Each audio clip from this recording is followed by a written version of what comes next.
The sky cracked open with a silent, unnatural shimmer. One moment, the world was bathed in the familiar hum of city life. Car horns blaring, people chattering, the distant echo of machinery churning. The next, there was silence.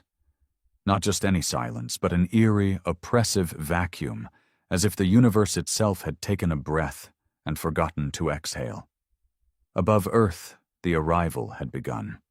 Massive, obsidian-black structures descended from the heavens, blotting out the sun. They didn't roar. They didn't shimmer with light or pulse with energy.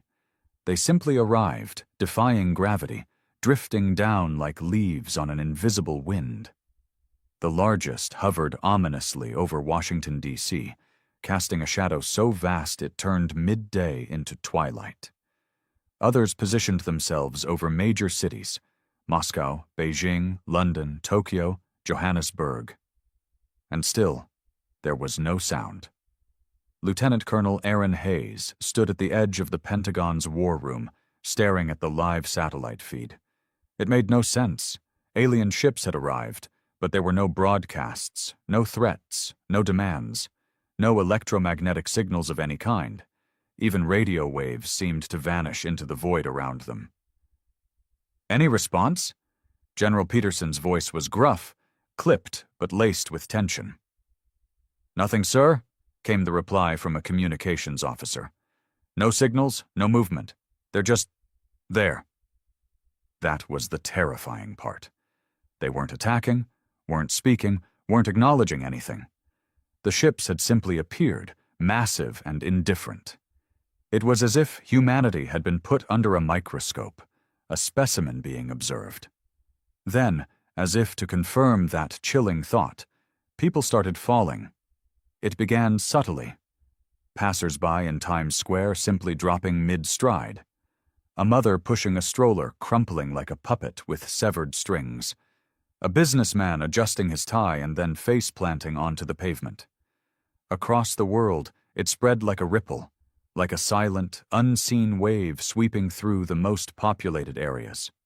No screams, no struggle, just collapse. "Jesus Christ," someone whispered in the war room. Hayes felt his pulse hammering as he watched the numbers climb on the live death counter. Thousands, hundreds of thousands, millions. "Are they targeting specific people?" Peterson barked. "No pattern, sir," an analyst said, voice shaking. "It's random. Old, young, rich, poor, anyone." "Except us," Hayes muttered. The war room fell into a heavy silence as the realization settled in. The Pentagon, along with every military base, was unaffected. Remote locations, underground bunkers, ships at sea. Everyone still stood, breathing, heartbeats steady. It wasn't just an attack. It was selection.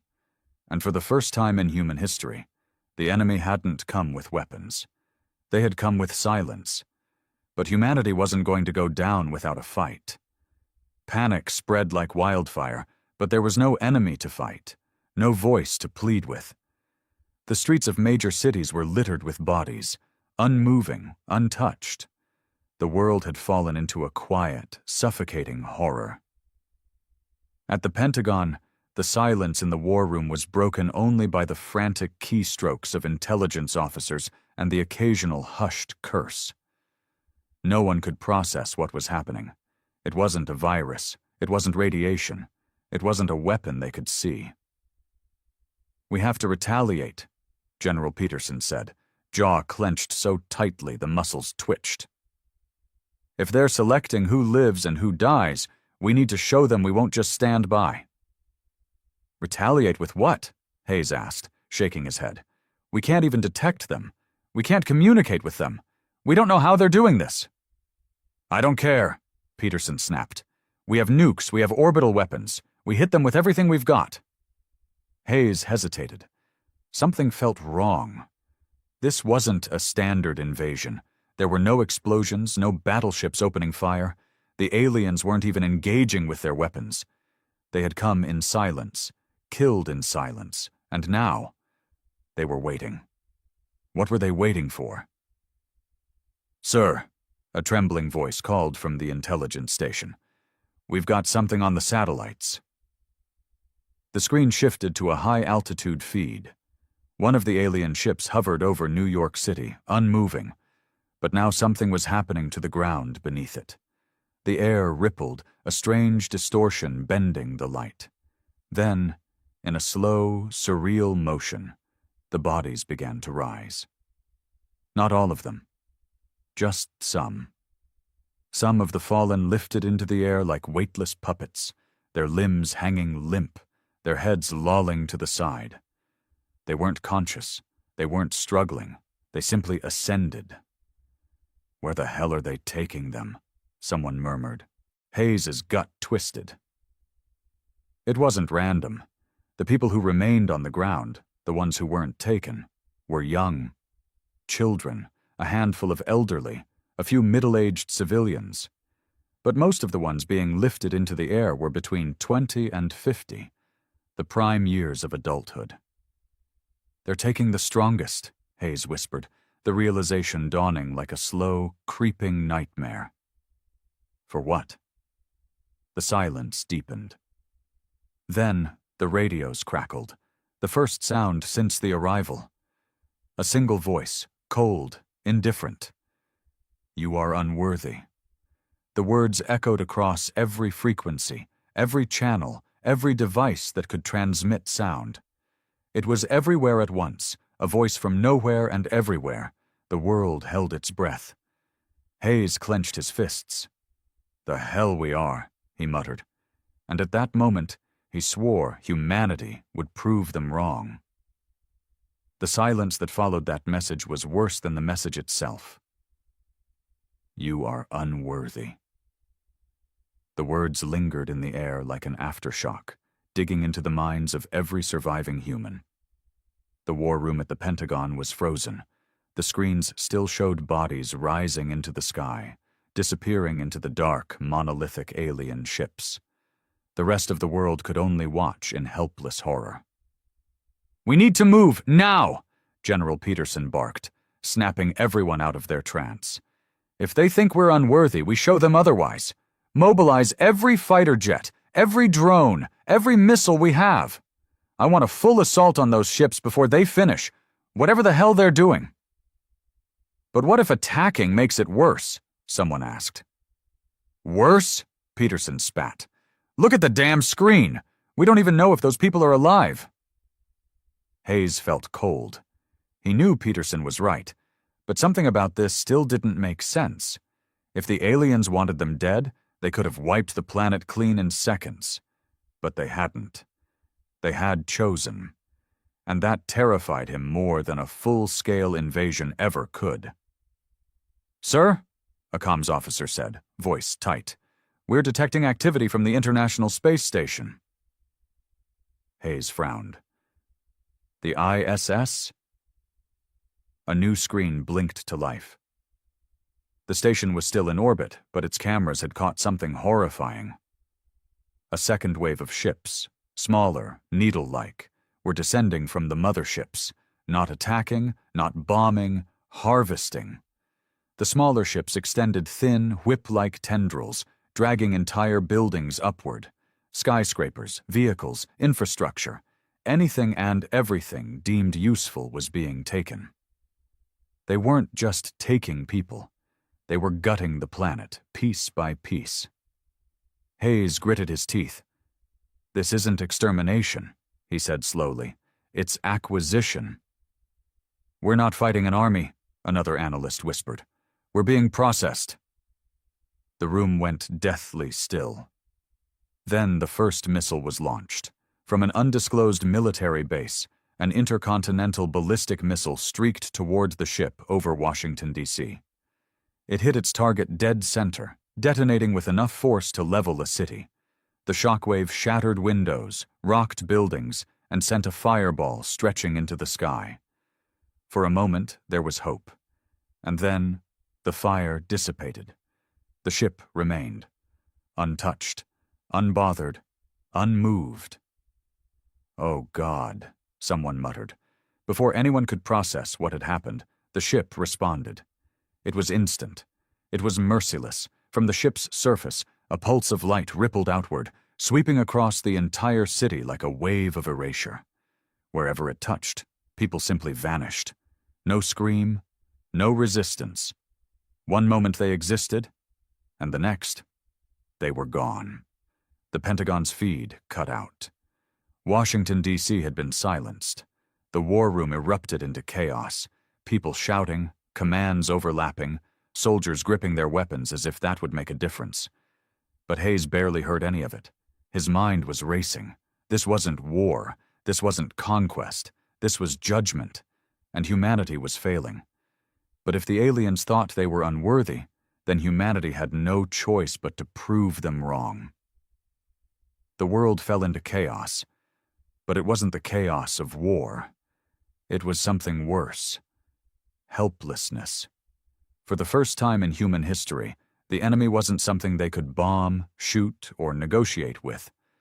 The ships loomed overhead, their presence as indifferent as gods watching from the heavens. Washington, D.C. was gone, wiped from existence in the blink of an eye. The other ships hadn't moved, hadn't retaliated further. They simply continued their quiet harvest, selecting their chosen ones while stripping the planet of its resources. At the Pentagon, the war room was in free fall. "DC is gone," a technician screamed, voice raw with disbelief. "Not destroyed, gone. There's nothing left. No debris, no radiation, no bodies, nothing." Hayes gritted his teeth, his mind working faster than it ever had before. The aliens didn't just erase the people in Washington. They erased the city as if it had never existed. No wreckage, no ruins, just empty earth where the Capitol once stood. General Peterson slammed his fist against the table. "I want every military branch ready to fire. We hit them with everything we've got. Orbital strikes, cyber warfare, biochemical." "That won't work," Hayes interrupted, his voice sharper than he intended. The war room went silent. "You saw what happened. They didn't just survive the missile, they ignored it. And when we attacked, they reacted like we were insects in their way. We're not at war. We're being discarded." Peterson's nostrils flared, but he didn't argue. He couldn't. The evidence was on every screen in the room. The aliens weren't attacking cities. They were culling populations with surgical precision. And now, they had erased Washington as if it were nothing more than an afterthought. "We need to change tactics," Hayes continued. "They don't see us as a threat. That's our only advantage. We need to figure out why they're doing this and how they're choosing who lives and who dies." Peterson exhaled through his nose, hands balled into fists. "And how the hell do we do that, Hayes?" "Walk up and ask them?" "No," Hayes said. "We observe them. The same way they're observing us." A tense silence followed. Then someone spoke up. "Sir," one of the intelligence officers said, his face pale. We might have a way." All eyes turned to him. He gulped but continued. "NORAD picked up a small anomaly about an hour before the arrival. It wasn't one of the ships. It was something else, a signal, a single frequency, buried beneath normal radiation levels. We thought it was just background noise at first, but it's identical to the energy signatures coming from the ships." "Where was the signal coming from?" Hayes asked. The analyst hesitated. "Antarctica." The room went silent again. Antarctica, one of the last untouched frontiers of Earth. No major cities, no significant military presence, just ice, isolation, and whatever secrets had been buried there for millennia. Hayes and Peterson locked eyes. It was their only lead. Peterson exhaled sharply and turned to his officers. "Get me a task force. Black Ops only. No comms, no electronic signals. If we're going in cold." Hayes nodded. He was already running through the possibilities in his head. If the signal was tied to the ships, it could be their first real chance to understand the enemy. Maybe even their only chance. because if humanity didn't figure out what was happening soon, there wouldn't be anyone left to fight back. The flight to Antarctica was as quiet as the skies themselves. Hayes sat in the cargo hold of the stealth transport, surrounded by a team of 12 elite operatives. No insignia, no names, just trained ghosts, moving without a trace. Outside, the world had gone deathly still. Major cities were abandoned, their streets filled with the fallen. The alien ships hung over them, unmoving, silent. The selection process continued, and no one knew how long it would last. The pilot's voice crackled in his earpiece. 2 minutes out. Hayes glanced at the team. Weapons check. Remember, if these things can erase cities, our firepower is worthless. We're here to gather intel, not pick a fight. The soldiers nodded. They all knew what was at stake. As they broke through the Antarctic storm, the landscape came into view. A barren wasteland of ice and snow. But in the middle of the frozen nothingness, something stood out. A structure. It wasn't alien. It wasn't human either. It was old. Massive, dark stone jutted from the ice, arranged in unnatural formations. Some of the slabs had collapsed. Others remained standing. It looked like ruins, but ruins of what? Then the scanner pinged. The same energy signature as the alien ships. Hayes felt a chill that had nothing to do with the cold. Touchdown in 30 seconds, the pilot announced. Hayes tightened his grip on his rifle. They had come looking for answers, but some answers were better left undiscovered. The transport touched down on the ice with a muffled thud, the landing as smooth and silent as the world around them. Even the storm seemed hesitant to make noise, the wind howling just faintly enough to remind them that they weren't alone. Hayes unstrapped his harness and stood. The rest of the team was already moving, their training evident in the seamless efficiency of their actions. No wasted movements, no hesitation. They knew the stakes. The moment the ramp lowered, the cold slammed into them like a physical force. The temperature was lethal, -60 degrees at least, but their thermal suits kept them functional. They moved in a tight formation, rifles at the ready, eyes scanning the ruins ahead. Up close, the structures were even more unsettling. The dark stone formations weren't natural. They were placed, designed. Massive slabs jutted out of the ice at odd angles, some still half-buried, others towering overhead like the ribcage of some long-dead beast. Strange, intricate carvings ran along the surfaces, worn down by time, but still distinct. And then there was the signal. Picking up a strong frequency, one of the team members muttered, checking his scanner. Same as the ships, it's coming from below us. Hayes nodded. He had expected that. There's got to be an entrance somewhere. Spread out. Look for anything that resembles a passage. The team fanned out, their boots crunching softly against the ice. The ruins weren't just old. They were ancient. Hayes could feel it in his bones. This place had been buried for eons, hidden beneath Antarctica's frozen grip. But the question was, who built it? And why was it emitting the same energy signature as the alien ships? Over here! One of the soldiers, Calloway, waved them over to a massive, partially collapsed archway. The ice had cracked around it, revealing a dark tunnel leading deep underground. A cold draft whispered out, sending a chill through Hayes' spine that had nothing to do with the temperature. This is it, Calloway said. Looks man-made. Not man-made, another soldier corrected. Something made. Hayes took point, leading them inside. The walls were smooth, unnaturally so, like they had been carved with precision far beyond human capability. The deeper they went, the more intricate the carvings became. Strange symbols, patterns that didn't belong to any known language. They weren't random. They had meaning. Then the tunnel opened into a vast chamber. The moment Hayes stepped inside, his breath caught in his throat. The room was massive, the ceiling vanishing into darkness above them. Strange, obelisk-like structures dotted the space, some intact, others shattered into pieces. But at the center of it all was the source of the signal, a machine.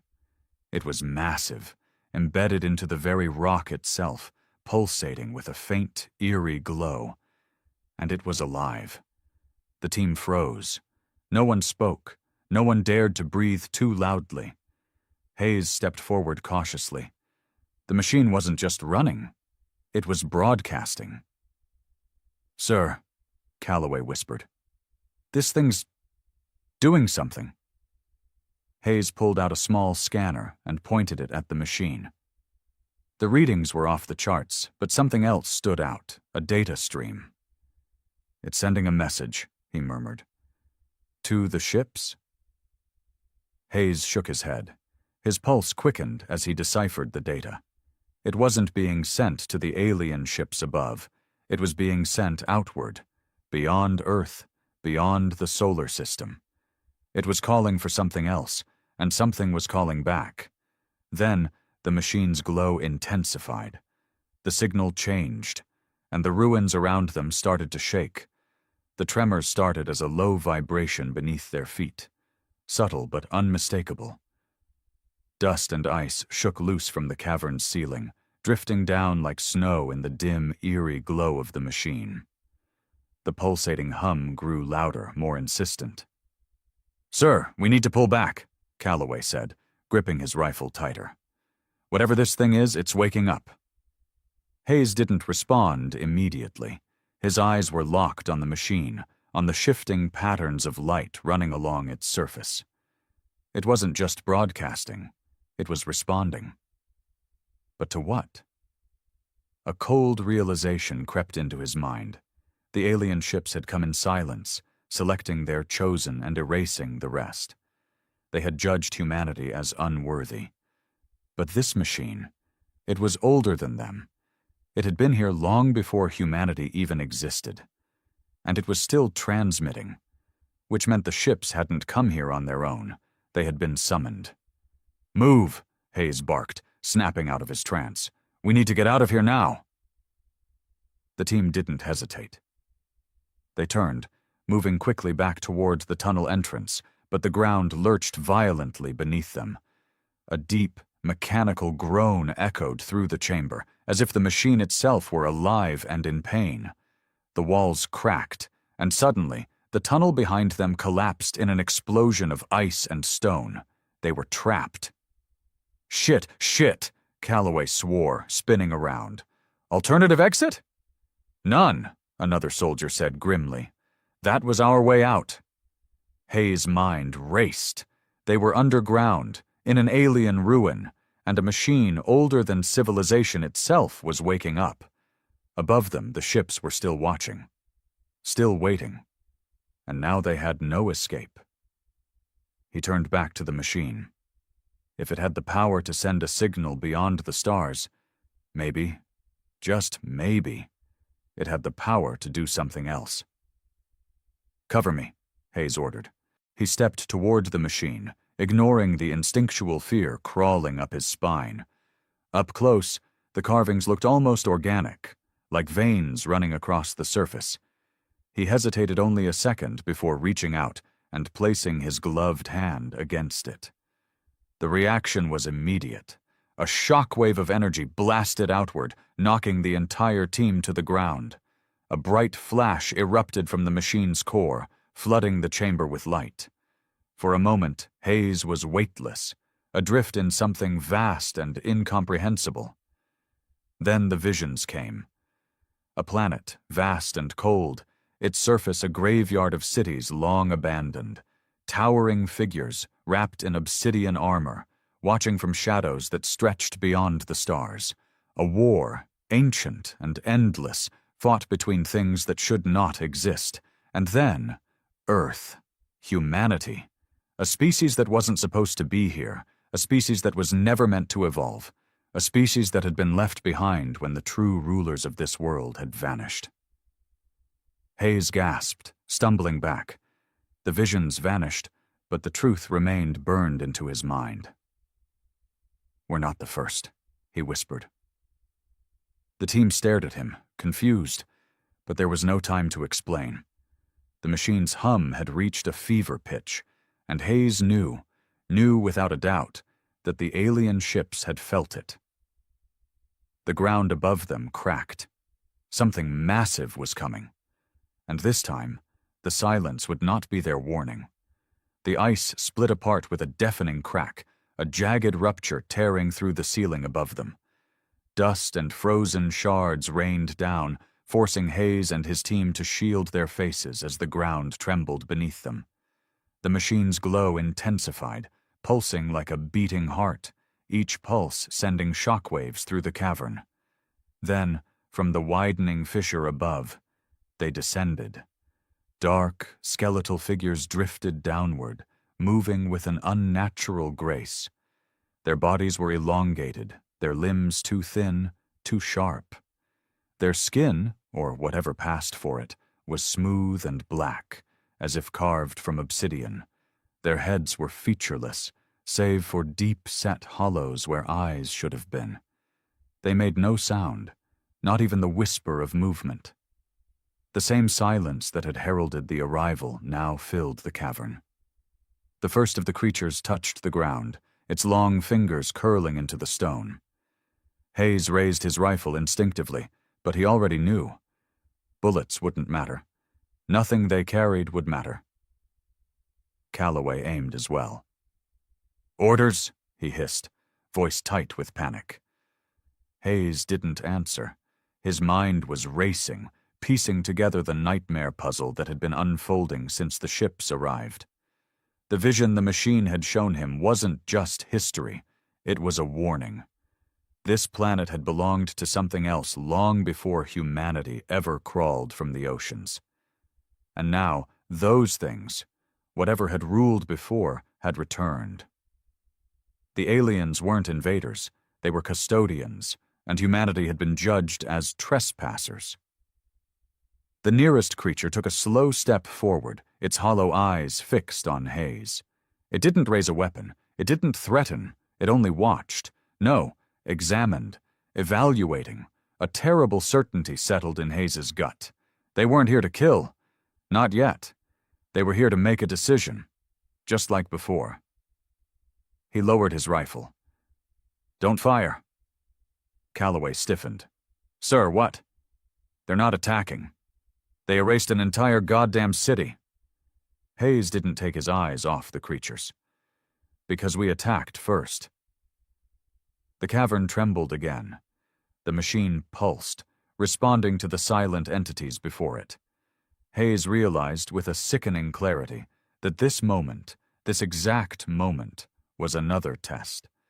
Another silent judgment. If they fired, they wouldn't be fighting a battle. They would be proving their own unworthiness. One of the creatures raised a single clawed hand.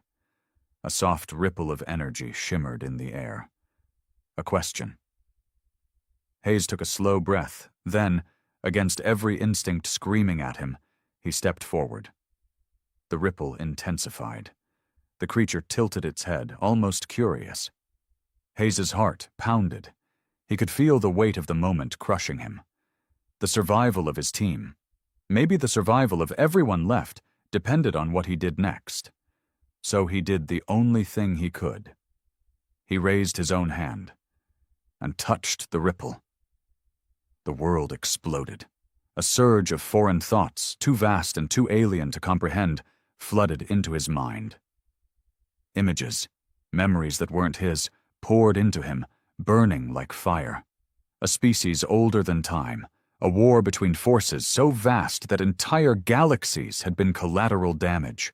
A singular law etched into the very fabric of the universe. Only the strong survive. Hayes staggered back, gasping, his vision blurring. He felt like his mind had been dipped into something infinite, something impossible. The creature watching him tilted its head again. And then, for the first time, a sound broke the silence. A single word. Prove. The ground trembled one last time, and then, just as suddenly as they had arrived, the creatures vanished. The machine shut down, and the alien ships above began to move. For the first time since the arrival, they weren't harvesting. They were waiting for humanity to make its choice. And Hayes understood. The test wasn't over. It had just begun. The tremors subsided, leaving only a deep, eerie stillness in the cavern. The machine had gone dark, its pulsing energy extinguished. The alien figures were gone, as if they had never been there. But Hayes knew better. They weren't gone. They were watching. The weight of the words still rang in his skull. Prove. "What the hell was that?" Calloway hissed, still gripping his rifle, his knuckles white. Hayes took a shaky breath, trying to steady himself. "A message." Calloway gave him a sharp look.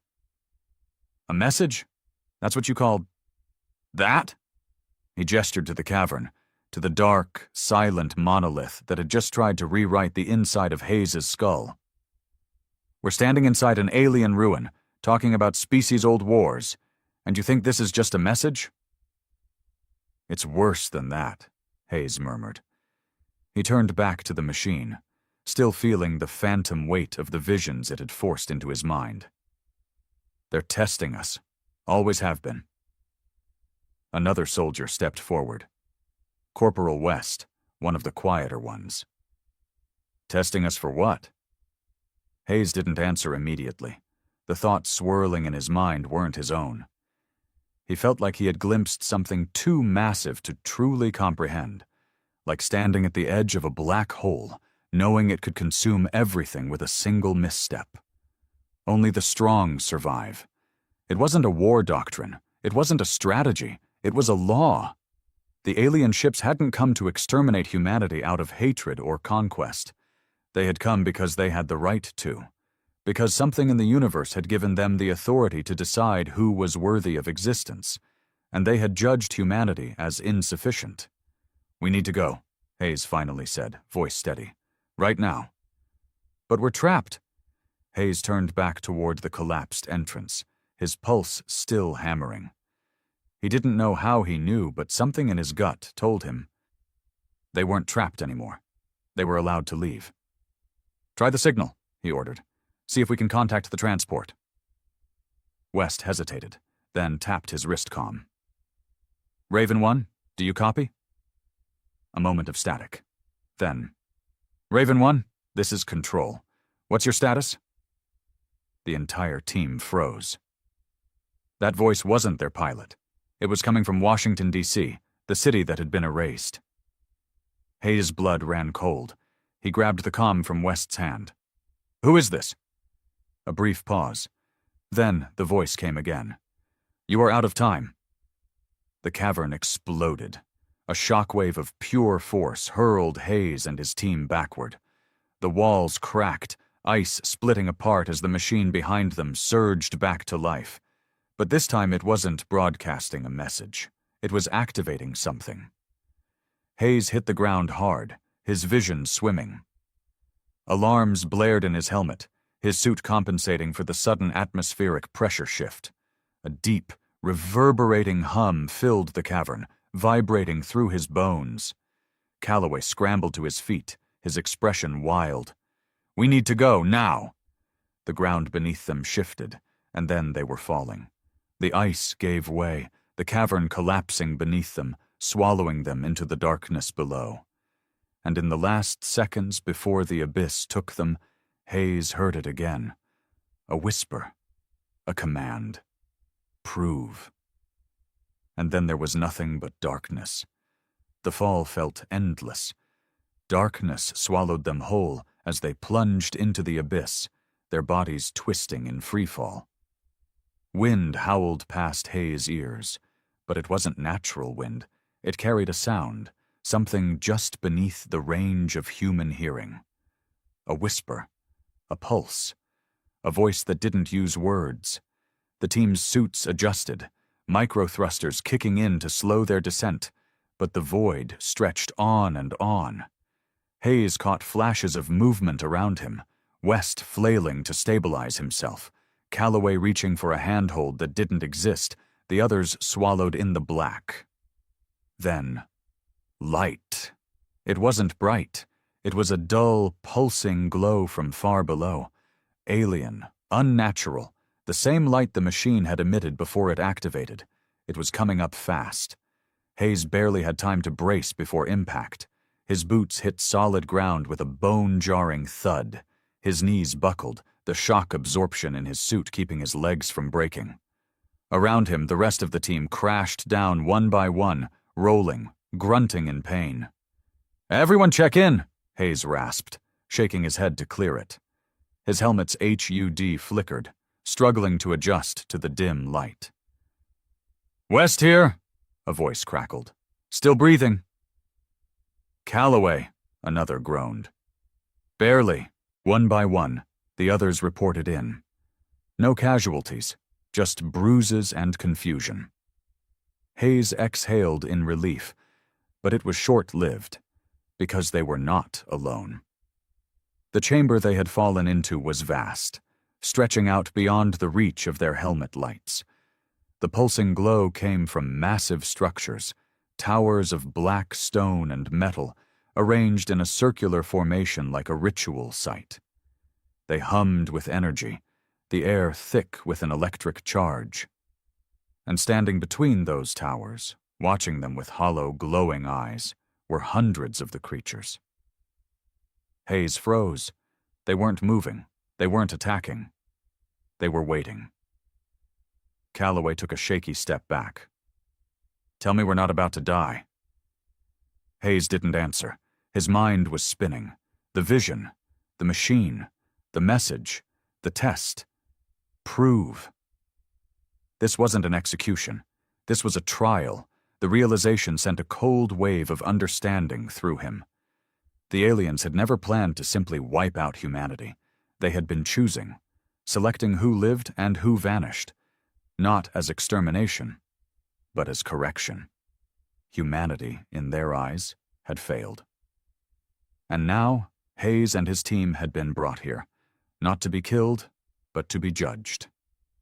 The closest creature took a slow step forward, tilting its head in that unsettling, predatory way. Its voice, if it could even be called that, was layered, deep, vibrating in the air like a ripple in reality itself. "One among you must speak." The team tensed. Calloway's breath hitched. "What the hell does that mean?" Hayes knew. He felt it. The same way he had felt the machine calling to him. The same way the silence of the ships had pressed into his mind. He had already been touched by the vision. The choice was already made. He stepped forward. The creature's eyes burned brighter. The others around it shifted, their heads turning in unison.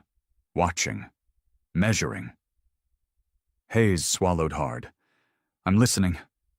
The creature exhaled a sound that wasn't quite laughter. "Then you will see." And the world vanished in light.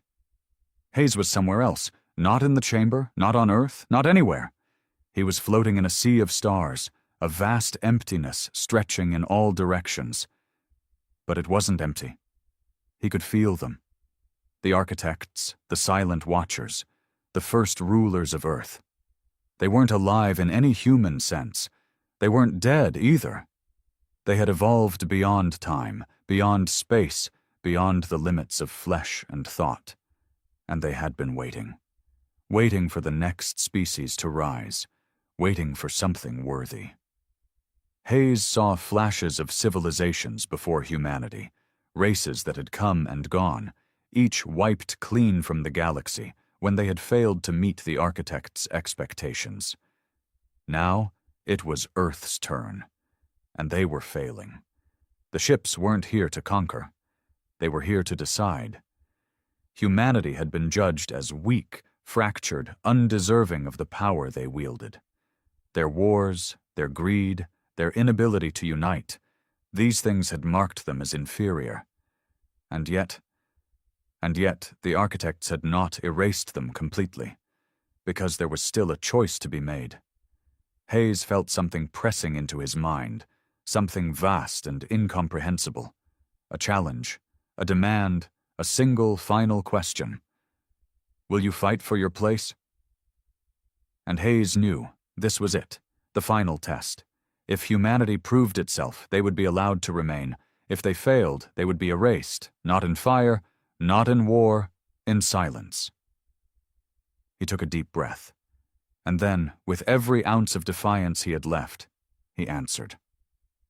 Yes. The stars shattered, and Hayes woke up, back in the chamber, back in his body, back on Earth. The creatures were still there, still waiting. But something had changed. The silence had shifted. The judgment was not over. But for the first time, humanity had been given a chance. Now they had to prove they were worthy of it. The silence in the chamber felt different now. Not empty, not indifferent, but expectant. Hayes staggered to his feet, his breath coming in sharp gasps. His body still felt disconnected, as if part of him had remained in that void between the stars. But he was here. He was alive, and they were still watching. The creatures, hundreds of them, stood motionless around the glowing towers, their hollow eyes burning into him.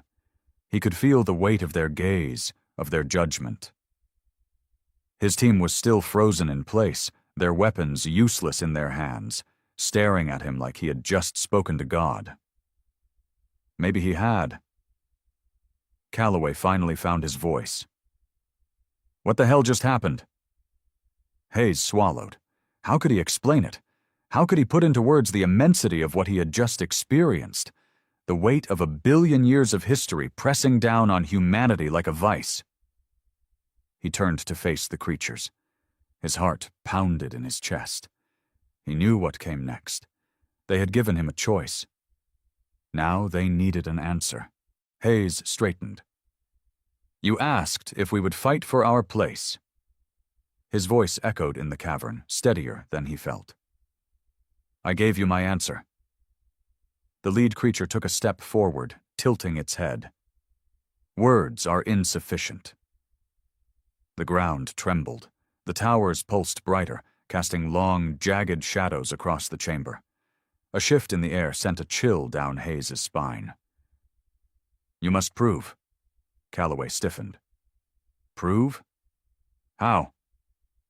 As if in response, the cavern around them shifted. The floor cracked, deep fissures spreading outward in all directions. The towers pulsed in perfect rhythm, and then, suddenly, 3 massive doorways materialized in the stone walls. Each led into darkness, the void beyond impenetrable. The creatures stepped aside, revealing the paths. Hayes already knew what they were.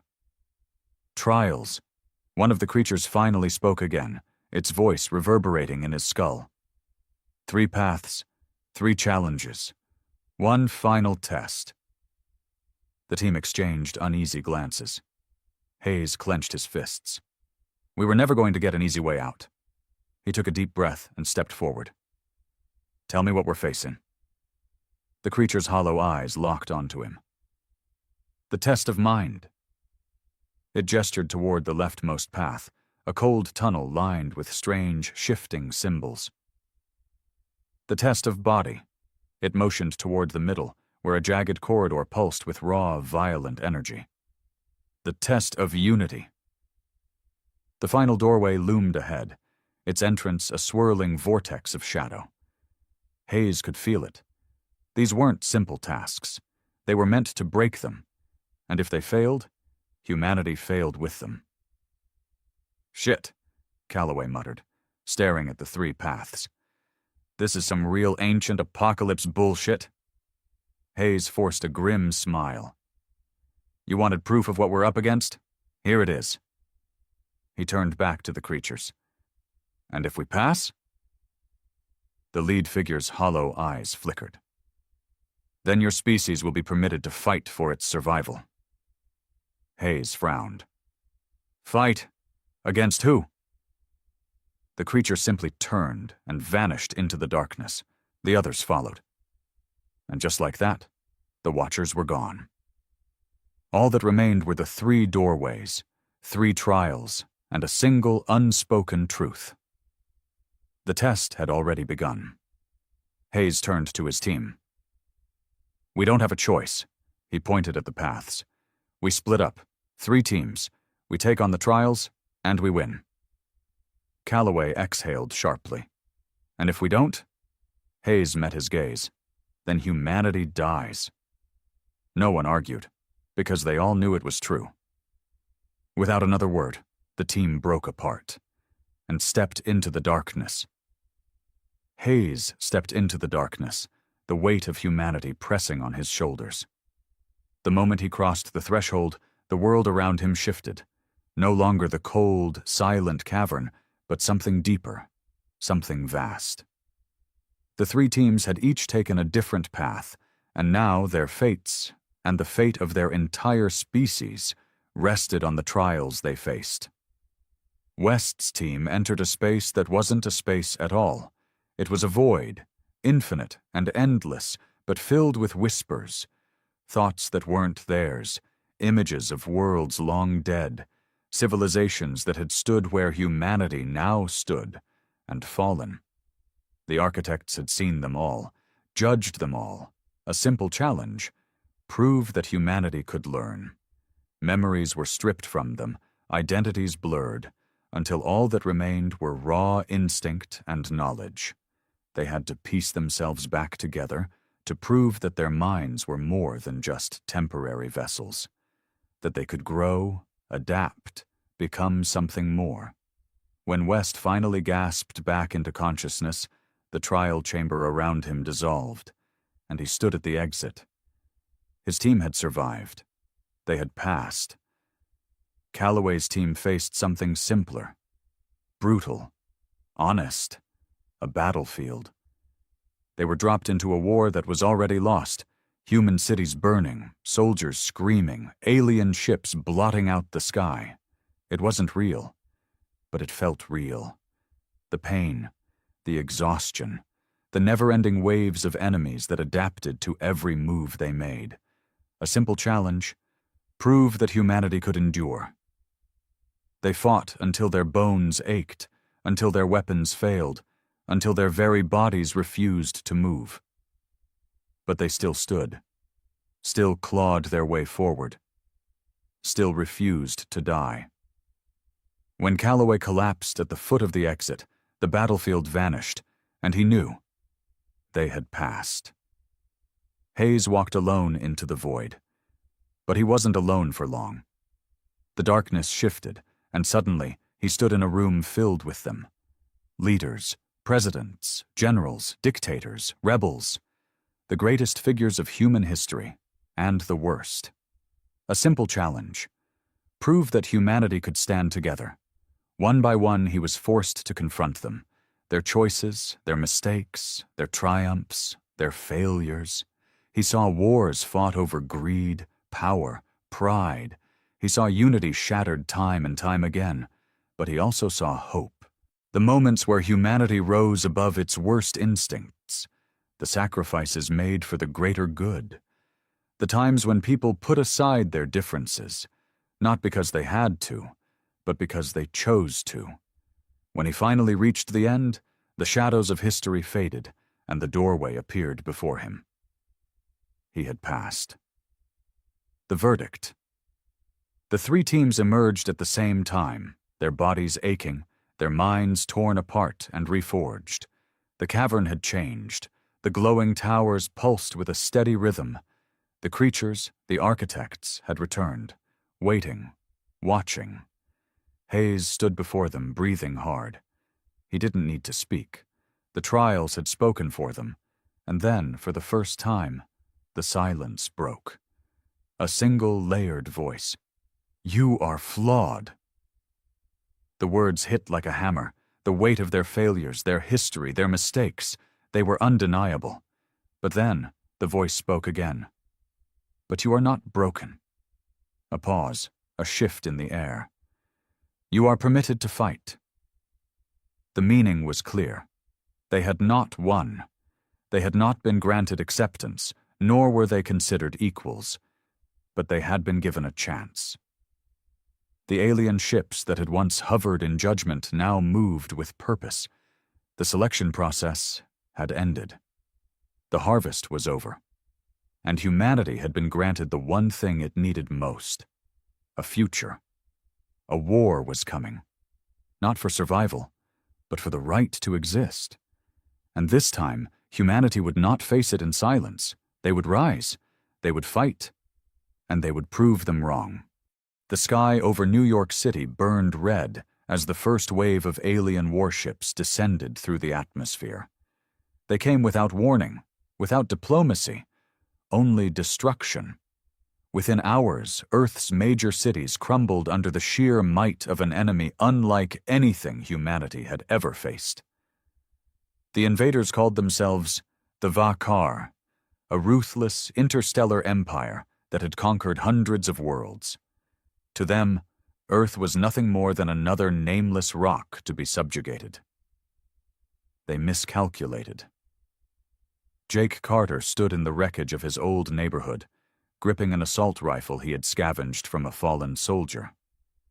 He had been a mechanic before all this, just another guy trying to pay rent and avoid the endless grind. Now, like everyone else who had survived the first days of the invasion, he was a soldier, whether he wanted to be or not.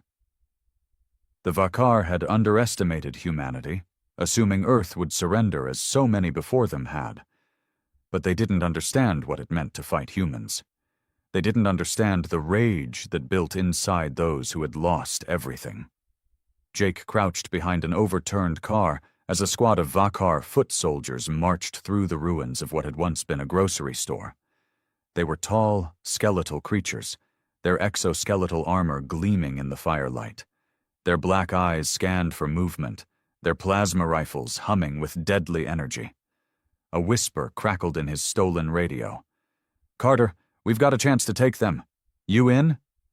Jake recognized the voice. Reina Vasquez, a former Marine who had taken charge of their ragtag resistance group.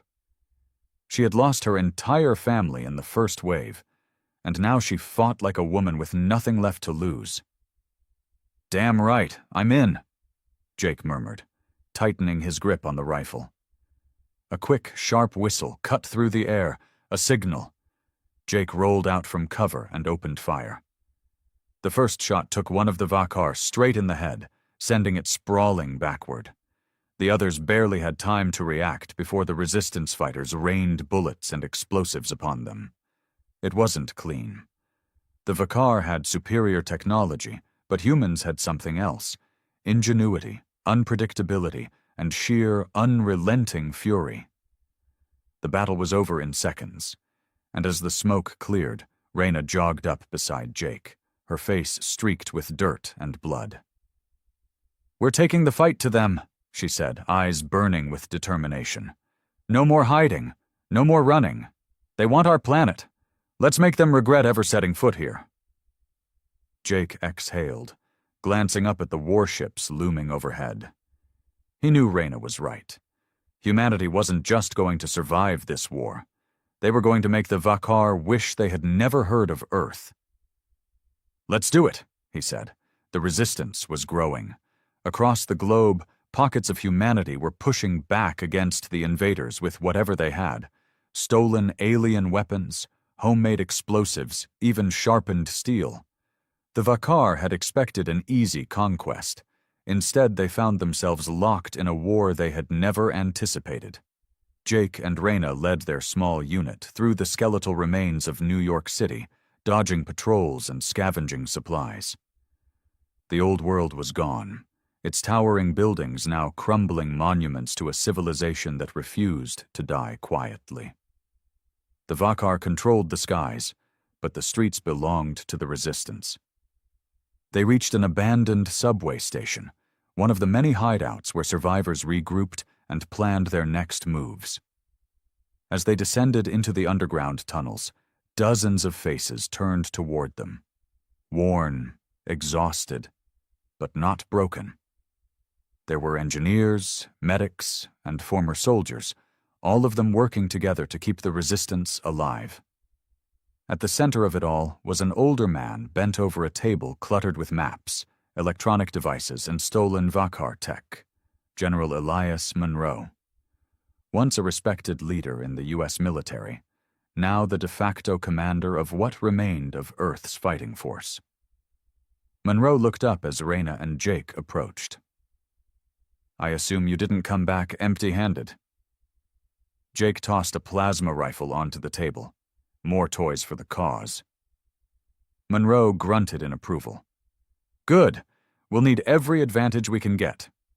He turned to a screen displaying a grainy, static-filled feed. It showed a massive Vakar warship hovering over what had once been Washington, D.C.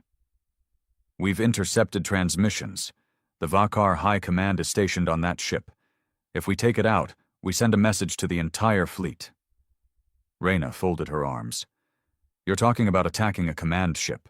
With what exactly?" Monroe smirked. "We've been working on that." He gestured toward the corner of the room, where a group of scientists huddled around what looked like a stripped-down Vakar drone. "We've managed to reprogram one of their own machines. If we can get it inside that warship, we can detonate their power core from within." Jake exhaled sharply. "That's one hell of a plan." "Desperate times, Carter," Monroe said. "But we need people to get that drone into position." Reyna cracked her knuckles. "Then we better get moving." The mission was madness, a suicide run. But Jake didn't hesitate. The Vakar had taken everything from them. Now it was time to take something back. The night was thick with smoke and the scent of burned metal as Jake and Reyna moved through the ruins, their team close behind. The plan was simple. Get the hacked Vakar drone close enough to the command ship's security grid, let it slip inside, and watch as the whole thing turned into a funeral pyre. Simple didn't mean easy. The city was crawling with patrols. Vakar foot soldiers moved in tight formations, their insect-like heads swiveling as they scanned the streets. Drones hummed above, searching for heat signatures. The resistance had learned how to avoid them, keeping to the shadows, moving when the enemy wasn't looking. Jake's heart pounded as they crouched behind an overturned bus. A squad of Vakar marched past, their glowing blue visors casting eerie light against the rubble. One wrong move, one stray noise, and it was over. Reyna gave a silent signal. "Wait." Jake gritted his teeth, keeping his breathing steady. He could feel the weight of the stolen Vakar rifle in his hands. Human weapons were becoming useless. Bullets barely scratched their armor anymore. Plasma was the only thing that worked, and even that took precision. The aliens moved on, their strange, clicking language fading into the distance. "Go," Reyna whispered. They moved fast, weaving between broken buildings and abandoned vehicles, the hacked drone floating behind them. It was no bigger than a basketball, its surface pulsing with stolen Vakar technology. Monroe's team had spent weeks cracking its code, turning it against its creators. If it worked, the war would change in an instant. If it failed, they would all be dead before sunrise. They reached the outskirts of the drop zone. The command ship loomed above them, a massive obsidian fortress suspended in the sky. Beams of light scanned the ground, searching for threats. Jake clenched his jaw. The resistance had managed to get this close before, but no one had ever come back. Reyna tapped her earpiece. "Monroe, we're in position." Static. Then his voice. "Copy that. Sending the signal." The drone shuddered. Its lights flickered, then stabilized. A soft hum filled the air as it activated its cloaking field. Jake watched as it became a shimmer in the darkness, nearly invisible. "Go, baby," Reyna whispered. The drone shot forward, slipping through the security grid. They held their breath as it disappeared into the ship's underbelly. Jake wiped sweat from his brow. "Now what?" Monroe's voice came through the comm. "Now we pray to whatever gods we have left." Minutes crawled by. Then the alarms started. The warship's lights flickered, its thrusters sputtering. The Vakar below stopped in confusion, their weapons raised. Something was wrong. And then, a deep, rumbling explosion ripped through the air. The sky lit up as fire burst from the command ship's core. The ground trembled beneath them as the mighty vessel lurched, its structure collapsing inward. The Vakar on the ground screamed in their strange, alien tongues as their leader's flagship came crashing down. The Resistance had just killed a god. Jake felt a surge of triumph as flames engulfed the wreckage. The Vakar fleet had just learned a lesson. Earth was not an easy conquest. They came to conquer, but now they would bleed. Reyna grabbed Jake's arm, her eyes wild with victory. "They'll never forget this." Jake nodded, watching the burning sky. "Number they won't." The shockwave from the fallen warship roared through the ruins, sending debris flying and knocking Jake onto his back. His ears rang from the explosion, and for a moment all he could hear was muffled chaos. Smoke filled the air, turning the night into a churning battlefield of fire and shadow. Reyna grabbed his arm, pulling him to his feet. "We have to move." Jake blinked, trying to clear his vision. The command ship was gone, reduced to a smoldering wreck, but the fight wasn't over. If anything, it had just begun. The Vakar were in disarray. Their once organized squads were stumbling through the rubble, their formations broken, their communications scrambled. Some fired blindly, their usual precision lost in the confusion. Others stood frozen, watching their mighty warship burn, unable to comprehend what had just happened. Monroe's voice crackled through their earpieces. "You did it! Holy hell, you actually did it!" Jake grinned through the exhaustion. "Damn right we did." "Now get the hell out of there before they regroup," Monroe ordered. Reyna was already moving, her rifle raised as she signaled the others. The Resistance fighters emerged from cover, pressing the advantage. Plasma fire streaked through the night as humans cut down the disoriented aliens. They weren't just fighting to survive anymore, they were fighting to win. Jake fired at a Vakar soldier scrambling for cover, hitting it square in the chest. The creature screeched, its exoskeleton splitting apart as it collapsed. More of them fell as the Resistance fighters surged forward, relentless in their assault. For the first time since the invasion began, the Vakar were the ones running. But they weren't beaten yet. A distant, inhuman roar echoed through the ruins, deep and guttural. Jake turned toward the sound, his stomach twisting. From the smoke, massive figures emerged, Vakar enforcers. They were bigger than the regular foot soldiers, heavily armored, and wielding weapons that could tear through concrete. Reyna cursed. "Shit! They're bringing in the heavies." Jake's grip on his rifle tightened. "Guess they're pissed." The enforcers raised their weapons, blue energy crackling along their arms. The ground beneath them hissed as their boots melted through the pavement. These weren't just soldiers.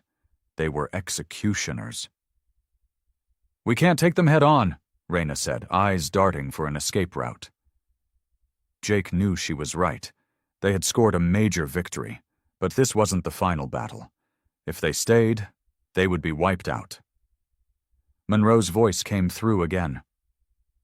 "Fall back to the tunnels, now!"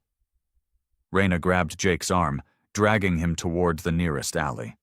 The Resistance fighters followed, ducking between wreckage as the enforcers opened fire. Energy blasts tore through the ruins, turning solid stone into molten slag. Jake ran, his breath ragged, his muscles screaming. Behind them, the enforcers moved with terrifying precision, relentless and cold. But the Resistance knew these streets better. They cut through alleys, jumped over broken walls, and finally reached an old sewer entrance. The metal grate had been blown open long ago, leading into the underground tunnels. "Go, go, go!" Reyna shouted. One by one, the fighters dropped into the darkness. Jake was the last to go, his heart pounding as he slid into the tunnel just as another blast struck the ground above. The explosion shook the earth, sending dust and debris raining down. Silence followed. They had escaped. Barely. Jake caught his breath, leaning against the damp tunnel wall. Around him, the others did the same, their faces streaked with sweat and soot. Reyna ran a hand through her hair, her expression unreadable. Monroe's voice came through once more, quieter this time. "You all did good. We hit them where it hurts." Jake exhaled. They had taken down a command ship. They had made the Vakar bleed. But the war wasn't over. Not yet. The tunnel stretched into the darkness, damp and claustrophobic. The air was thick with the smell of rust and stagnant water. But down here, they were safe. For now. Jake leaned against the wall, still catching his breath. His body ached from running, from fighting, from surviving. The others around him were in the same state, exhausted but alive. They had struck a blow the Vakar wouldn't soon forget, but it had cost them. "We lost Reynolds," one of the fighters, Marco, muttered. "He didn't make it to the tunnels." Reyna clenched her jaw, nodding slowly. She didn't say anything, but the pain in her eyes said enough. Jake swallowed hard. They had lost people before, too many to count, but it never got easier. And it never would. Monroe's voice came through their earpieces again, quieter this time. "You did good out there, but listen up. We have a bigger problem." Jake glanced at Reyna.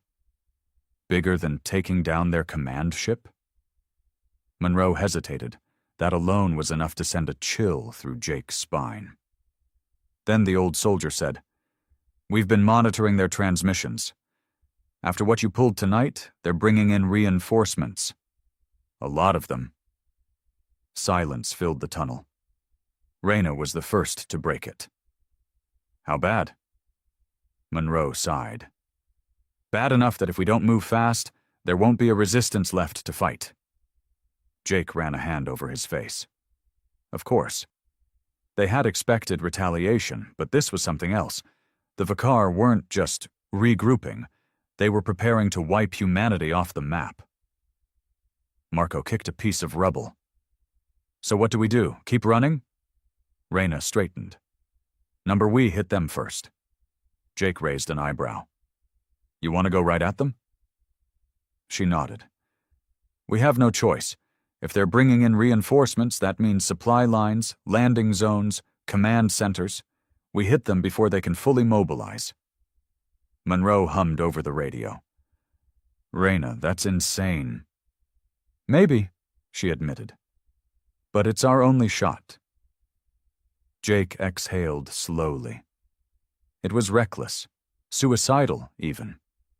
But it was also exactly what the Vakar wouldn't expect. "All right," he said. "Where do we start?" Reyna smirked. "We take the fight to their main supply base. We cut them off before they even get a chance to strike." Jake grinned despite the exhaustion. He could almost hear Monroe shaking his head. "All right, Carter," Monroe muttered. "Looks like you just signed up for another suicide mission." Jake chuckled, gripping his rifle. Wouldn't be the first. As the resistance fighters prepared for what was to come, one thing was clear. Earth wasn't just defending itself anymore. It was going on the attack. The resistance fighters moved swiftly through the underground tunnels, their boots splashing through shallow pools of stagnant water. The plan was reckless, borderline suicidal, but that was exactly why it would work. The Vakar were expecting humanity to run, to hide, to scatter in fear. Instead, they were going to strike first. Reyna led the way, her plasma rifle slung across her back, her posture tense. Jake walked beside her, occasionally glancing back at the rest of the group. They were all exhausted, running on little more than adrenaline and sheer spite. But no one hesitated. Everyone here had lost too much to stop now. Monroe's voice crackled through the comms. "You're about 3 clicks from the target. Intel suggests the Vakar have set up a primary supply depot at the old JFK airport. That's where they're stockpiling weapons, fuel, and reinforcements. We hit it hard, and we slow them down." Jake smirked. "Sounds simple enough." "It never is," Monroe shot back. Jake couldn't argue with that. They climbed out of the tunnels through an old maintenance hatch, emerging into the night air. The ruins of New York stretched out before them, eerily silent. Fires still burned in the distance where the Vakar warship had crashed, but for now, the immediate area was clear. The airport wasn't far. The massive terminal buildings had been repurposed into Vakar command centers, their sleek, obsidian-colored structures looming against the skyline.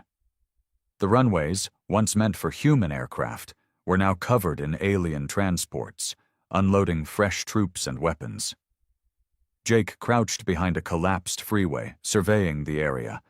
The depot was heavily guarded. Vakar soldiers patrolled in pairs, their weapons glowing faintly in the darkness. Automated turrets lined the perimeter, scanning for threats. Reyna muttered a curse. "This won't be easy." "It never is," Jake echoed Monroe's words. Monroe's voice returned over the radio. "You'll need to get close enough to plant the charges. We're low on explosives, so make every shot count." Reyna nodded. "All right, we split into 2 teams. Marco, take 5 and flank left. Draw some attention. Carter, you're with me. We're planting the explosives."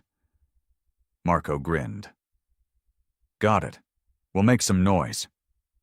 As Marco's team moved into position, Jake followed Reyna toward the supply depot. They stayed low, using the rubble as cover, inching closer to the heart of the enemy's operation. Every step brought them closer to either victory or death. Then, the first explosion went off.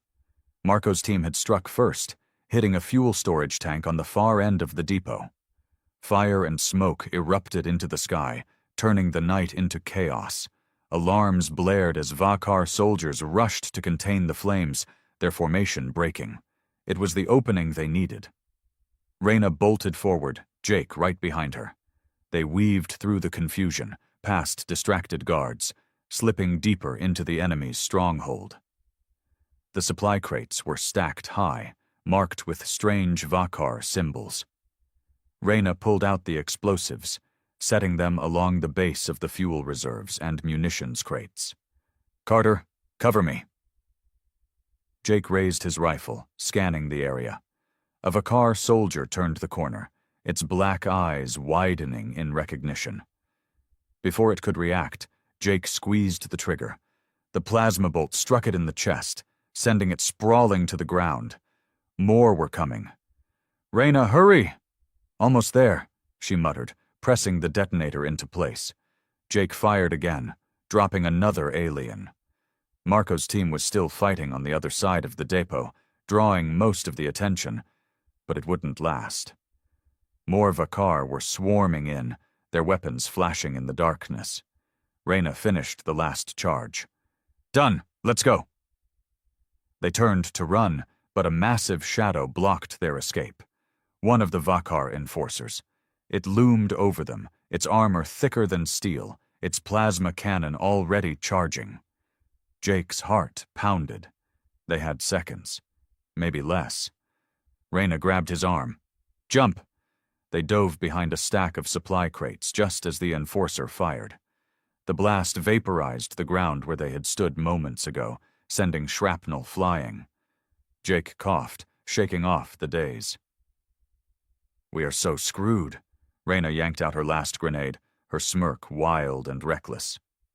"Not yet." She pulled the pin and lobbed it straight at the enforcer's chest. The explosion sent it staggering, but it wasn't enough to bring it down. Jake gritted his teeth. Screw this! He grabbed a nearby Vakar plasma rifle and charged forward before Reyna could stop him. He fired point-blank at the Enforcer's exposed joints, sending bursts of blue energy into the gaps of its armor. Sparks flew, and the creature roared in pain. Then, Reyna's voice rang out. Detonating now! The world exploded in fire. The charges went off in a chain reaction, igniting the fuel reserves, munitions, and everything else in the depot. The shockwave knocked Jake backward, and for a moment all he could hear was ringing. As he struggled to his feet, he saw the Enforcer buried beneath the wreckage. The depot was burning.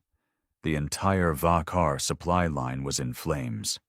They had done it. Reyna staggered up beside him, grinning through the soot and blood. Told you we'd hit them first. Jake let out a breathless laugh. Yeah, and now they're gonna hit back even harder. Reyna wiped the sweat from her brow. Then we make sure we hit harder. Behind them, the resistance fighters regrouped, watching the destruction unfold. Tonight had been a victory, a brutal, hard-earned victory, but the war wasn't over, and humanity wasn't done fighting. The fire raged behind them, thick black smoke curling into the night sky. The Vakar supply depot, once a critical nerve center for their invasion, was nothing more than a smoldering ruin. But there was no time to celebrate. They had struck first, and now the full weight of the Vakar would come crashing down. Jake wiped a streak of soot from his face, his hands shaking from adrenaline. Around him, the resistance fighters moved quickly, retreating into the ruins before the enemy could reorganize. Marco's team had suffered losses, but they had done their job, buying time for the explosives to do their work. Reyna tapped her earpiece. Monroe, the depot's gone. What's our next move? Static crackled before Monroe's voice came through, tense and urgent. I don't think you understand what you just did, Vasquez. The Vakar aren't just going to send in reinforcements now. They're going to wipe this entire city off the damn map. Jake and Reyna exchanged a look. Then we better get moving, Jake said. Monroe exhaled sharply. Get back to the tunnels, fast. The team took off, weaving through the rubble and twisted steel of what had once been JFK Airport. In the distance, the eerie wails of Vakar distress signals filled the air. The aliens weren't just regrouping, they were calling for something bigger. Jake's stomach twisted. They sprinted through the broken streets, but they weren't alone for long.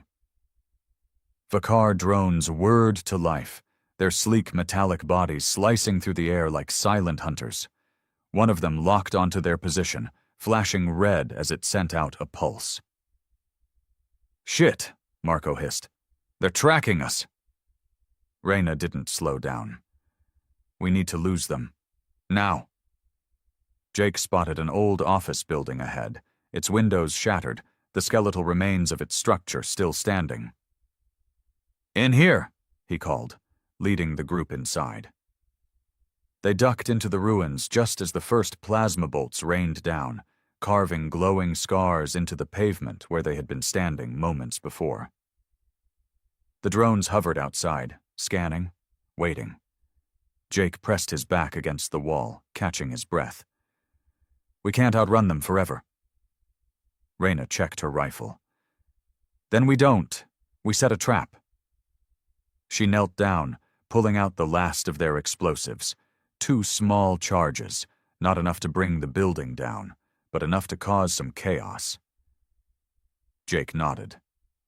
Lure them in, then blow the bastards sky high? Marco grinned. I like it. They moved fast, placing the charges near the entrance before scattering deeper into the building. Reyna fired the first shot, drawing the drone's attention. The machines buzzed in response, darting forward in pursuit. The moment they crossed the threshold, boom! The explosion shattered what remained of the walls, sending steel and concrete raining down. Jake hit the ground as fire and smoke engulfed the entrance. When the dust cleared, the drones were nothing more than scorched metal scraps. But the sound of the explosion had drawn something worse. A deep, inhuman roar echoed through the ruins. Jake's blood ran cold. Tell me that was just my imagination. Reyna swallowed hard. Number, that's something else. They turned toward the street and saw it. A new Vakar war form. It was bigger than anything they had faced before, easily 3 times the size of a human, its exoskeletal armor layered with dark, pulsating veins of energy. Unlike the foot soldiers, this thing moved with eerie precision, as if it was calculating every possible outcome before even taking a step. Marco took a slow step back. We do not have the firepower for that. Monroe's voice came through their comms, barely a whisper. That's a Vakar warlord. You're outmatched. Get out of there. The warlord raised its weapon, something unlike anything they had seen before. A long, bladed cannon hummed to life, glowing with an unnatural blue light. The ground beneath it sizzled as it took a step forward. Reyna gritted her teeth. Run! The first shot tore through the building, obliterating everything in its path. Jake didn't need to be told twice. He turned and bolted, weaving through the wreckage as the warlord pursued them. The ground shook with each blast. Structures that had withstood years of decay now crumbled as the creature unleashed its fury. Jake risked a glance back, just in time to see Marco trip. Marco! Jake skidded to a stop, but the warlord was already moving. Marco looked up, wide-eyed, reaching for his rifle. He didn't stand a chance. The warlord's bladed cannon struck first, impaling him through the chest. No! Jake shouted, rage exploding inside him. Marco coughed, blood dripping from his lips, but he was already gone. The warlord tossed his body aside like a broken doll and turned its cold, black eyes toward Jake. Reyna grabbed Jake's arm. We can't stop. Move! Jake clenched his fists, his vision blurring with anger, but she was right. They couldn't fight this thing, not yet. He forced himself to turn away, even as Marco's body disappeared in the dust. They ran. The tunnels were close, if they could just make it. Another blast sent them sprawling. Jake hit the ground hard, his ears ringing, his vision spinning. He tried to push himself up, but his limbs felt sluggish. The warlord loomed above them, stepping closer. It raised its weapon. And then the sky erupted. A streak of fire tore through the night, slamming into the warlord with the force of a meteor. The creature roared in pain as the impact sent it staggering. Jake blinked, his mind struggling to process what had just happened. Then, more streaks of fire, missiles, explosions ripped through the battlefield, forcing the warlord to retreat. Above them, cutting through the clouds, were sleek, heavily armed aircraft, human aircraft. And then, a voice over the comms, one that Jake hadn't heard in a long time. This is Captain Adrian Locke of the UEDF, Earth Defense Fleet. Looks like you could use some air support. Jake's breath caught in his throat. They weren't alone. Humanity still had a fighting chance. Jake barely had time to process what was happening. One moment, he and Reyna had been running for their lives, and the next, the sky was raining fire on the Vakar. The warlord let out an ear-splitting screech as another missile slammed into its side, sending it stumbling backward. It wasn't dead, but it was hurt. Jake turned to Reyna, her wide eyes locked on the sleek, angular human aircraft streaking across the sky. He could hardly believe it. The Earth Defense Fleet was still alive. Monroe's voice crackled in their earpieces, his usual gruffness laced with something that almost sounded like relief. Well, I'll be damned. We're not alone after all. Reyna tapped her earpiece, urgency returning to her voice. Captain Locke, we thought the fleet was wiped out in the first wave. A slight chuckle came through the radio. "We let them think that. The Vakar hit our orbital stations hard, but they didn't get all of us. We regrouped in deep space, gathered survivors, and now we're back to return the favor." Jake felt something he hadn't allowed himself to feel in a long time. Hope. "Where the hell do we sign up?" he asked, still breathless from running. Locke's voice was firm. "Get to the extraction point and we'll talk. We're setting up a command center, but we don't have much time. The Vakar won't let us keep the element of surprise for long." The warlord was recovering, its massive frame rising from the rubble, its armor scorched but intact. It let out a deep, guttural snarl as it raised its weapon again. Locke didn't hesitate. "Keep moving. We'll handle that thing." The aircraft swooped in low, releasing another barrage of missiles. The ground trembled as fire engulfed the battlefield once more. Jake grabbed Reyna's arm, pulling her toward the tunnels. They ran. The ruins blurred around them as they sprinted through the wreckage of the city, dodging fallen debris and smoldering metal. Behind them, the battle raged on. Humanity's counterattack had begun. They reached the tunnel entrance just as another explosion lit up the sky. Jake glanced back one last time. The warlord was still standing, but it was faltering. Maybe, just maybe, humanity had a shot at winning this war. They slid down into the underground, the scent of damp earth and rust filling their lungs. The moment they were inside, Monroe's voice came through again. "All right, listen up. Locke's people are setting up a rendezvous point about 10 miles from here. We need to move fast." Reyna nodded, already taking the lead. "Then let's not waste any time." Jake tightened his grip on his rifle and followed. The war wasn't over. But for the first time since the invasion began, it felt like humanity was no longer just surviving. It was fighting back, and it was winning. The tunnels stretched on, damp and suffocating, but Jake barely noticed. His mind was still racing. The Earth Defense Fleet was alive. Humanity wasn't alone. For the first time since the invasion began, there was a real chance to win this war. Reyna kept a fast pace, her eyes fixed ahead. The weight of what had just happened sat heavy between them. They had lost Marco. They had seen a Vakar warlord in action, and they had watched humanity strike back with a vengeance. No one spoke as they moved deeper into the underground. The only sound was the steady drip of water from the pipes above and the distant echoes of destruction from the surface. They had struck first, but the Vakar weren't done. They never would be. Monroe's voice finally cut through the silence. "All right, we're close. Locke's forces landed just outside the city ruins. We pop up, we link up, and we find out what the hell comes next." Jake exhaled, gripping his rifle.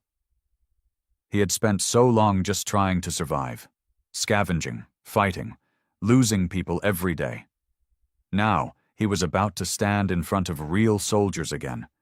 Humans who had spent months in deep space, planning, waiting for this moment. The tunnel sloped upward, leading to a rusted-out maintenance hatch. Reyna went first, prying it open and peeking out. The night air hit them, cool against their sweat-soaked skin. "All clear," she whispered. They climbed out one by one, emerging into the skeletal remains of what had once been a highway. The city skyline was broken, distant fires still burning from the earlier battle. But beyond the wreckage, just past the ruins, was something new. Ships. Human ships. Sleek, black Earth Defense Fleet dropships hovered above the ground, their engines humming low. Soldiers in advanced armor moved in coordinated formations, setting up portable command posts, heavy turrets, and communications relays. Jake barely breathed. They had air support. They had soldiers. They had a real goddamn army. And in the middle of it all, standing tall in a battle-worn officer's uniform, was Captain Adrian Locke. She was a legend. or at least she had been before the invasion. Stories about her had spread through the resistance like wildfire. A fleet commander who had refused to retreat when Earth fell, who had led survivors into deep space and sworn to return. And now she had. Locke turned as they approached, her sharp blue eyes scanning them. She was older than Jake had imagined, her face lined with exhaustion and battle scars, but her presence was commanding, undeniable. "You must be Vasquez," she said, nodding at Reyna.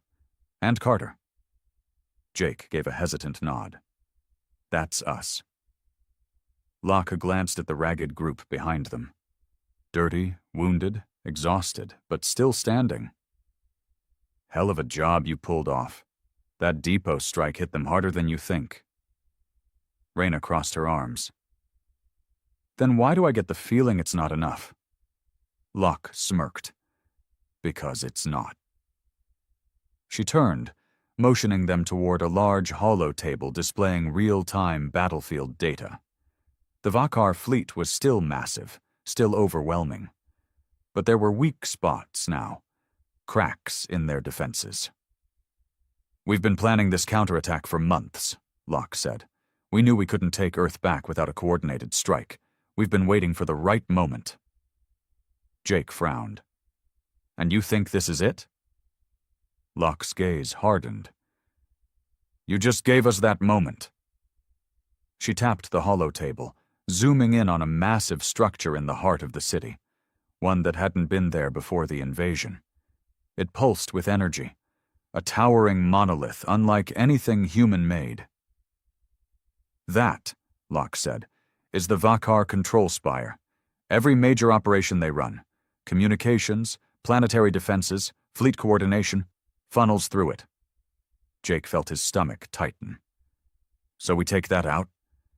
"We cripple their entire war effort," Locke finished. Silence stretched between them. It was insane. The spire was deep in enemy territory, protected by thousands of Vakar troops, war machines, and, if the reports were right, more warlords. But if they could do it, if they could destroy that spire, humanity might actually have a chance. Reyna let out a slow breath. "All right," she said. "How do we bring it down?" Locke smiled grimly. "Glad you asked." The war wasn't over. But humanity had just found its endgame. The briefing room, or what passed for one in the makeshift command center, was a flurry of activity. Soldiers darted between stations, barking orders as holographic displays flickered with incoming data. Jake stood near the holo table, his arms crossed, trying to wrap his head around the sheer scale of what Locke was proposing. The control spire wasn't just a target. It was the Vakar's lifeline on Earth, a nerve center that tied their entire invasion together. Take it out, and their fleet would falter, their ground forces would lose cohesion, and humanity might, just might, claw its way back from the brink. Locke tapped the holo table again, pulling up a detailed scan of the spire. It was a jagged, alien structure, its surface rippling with energy conduits. Surrounding it were layers of defenses, anti-air turrets, patrol drones, and a small army of Vakar troops. At its base, the scans showed something even worse. Warlords, pacing like guard dogs.